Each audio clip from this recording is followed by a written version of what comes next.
How can Ramadan impact you as an athlete? There are a lot of different ways. Dehydration, lower glycogen status, the carbohydrate reserves in your muscle, lower total energy intake, which is the biggest signal when we look at things like performance and recovery, lower total carbohydrate intake, lower protein intake, your training and competition schedule, and caffeine intake or supplementation are all key areas that athletes observing Ramadan should review. In this next clip, you're going to hear from Matt Jones, performance nutritionist working in the English Premier League, all about one of the most important areas, hydration, and how to avoid dehydration during Ramadan.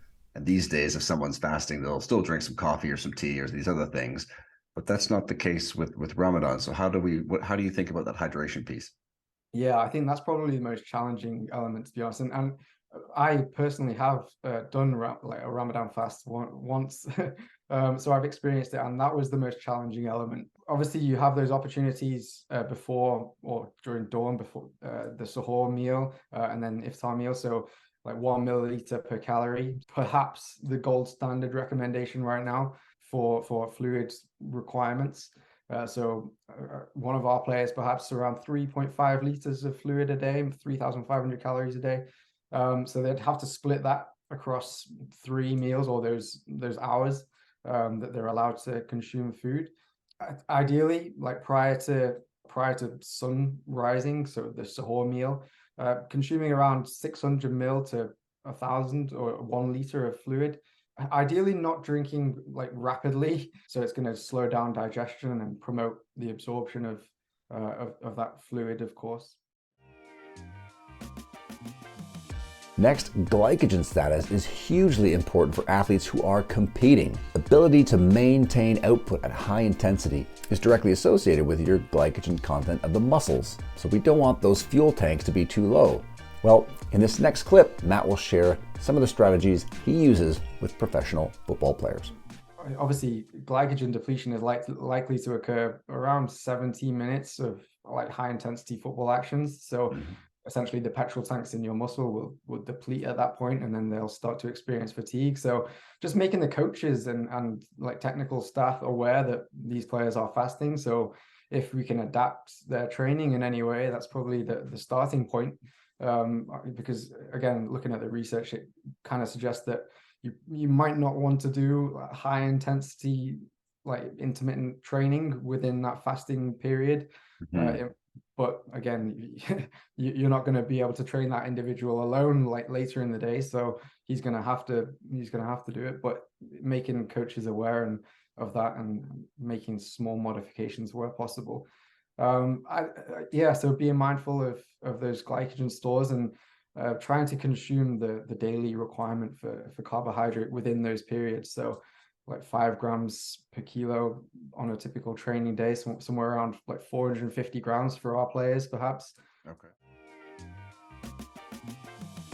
You're eating far fewer hours in the day, and so it's going to be more difficult to achieve the total amounts of some of these macronutrients that you need to be able to perform your best.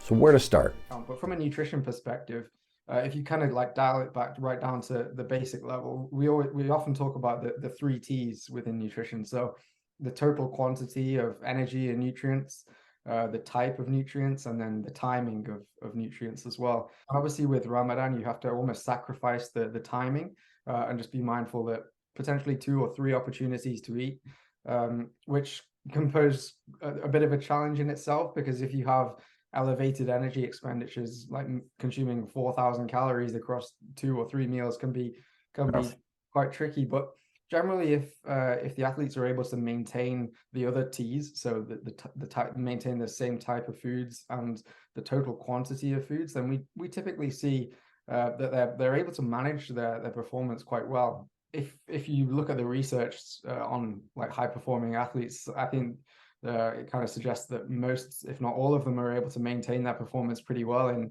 almost all elements of performance. So aerobic, strength, power, speed, all elements really. And that kind of like aligns with what we see like practically like within our athletes that are performing during Ramadan now, not just in like performance tests in the lab, for instance. Now, what about the first meal of the day before the sun rises?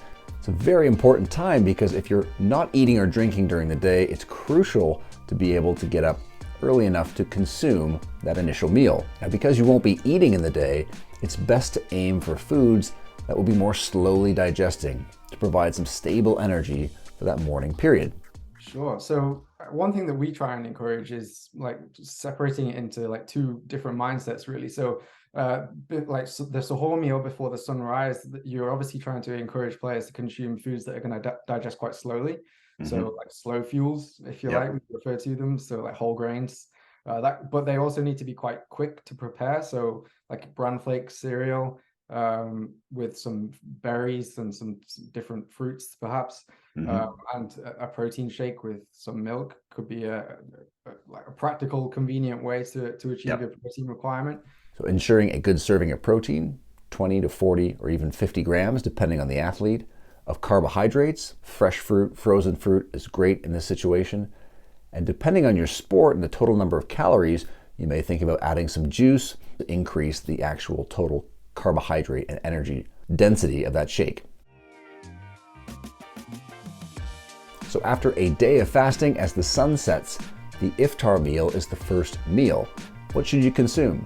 How should you stagger it as you go throughout the evening hours? In this next clip, Matt will share some of the strategies he uses with professional football players.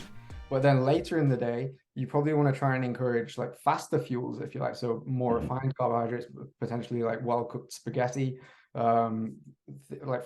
fuels that are going to digest quite quickly and perhaps make you hungry again. And exactly, yeah. So foods that are less satiating, so like less potatoes and more like white pasta, white breads, those kind of things, because they're going to have to potentially consume multiple meals again in that evening period. So yeah, if you're eating like highly satiating foods, then you're less likely to be able to achieve those total requirements for the day. Also taking into consideration the cultural elements as well. So generally, Muslims will break the fast with dates and laban. Laban is like a yogurt type drink, and that's kind of like the typical practice. And that's even during games. So if like in the Premier League this year, they've decided to pause games to allow players to break the fast. So they will typically ask for dates. To sum up, Ramadan is a month of fasting, prayer, reflection, and community. If you're an athlete training hard and competing during this month, there's some important things to consider. Dehydration, low glycogen status, low intake of carbohydrates and total calories, and low intake of protein should be at the top of your list of things to review and modify in your performance nutrition plan so you can perform your best during the month of Ramadan, as well as enjoying the month with family, friends, and community. If you enjoyed this episode, please hit the subscribe button below so you'll know when the next episode drops. If you found it useful, please share with family and friends.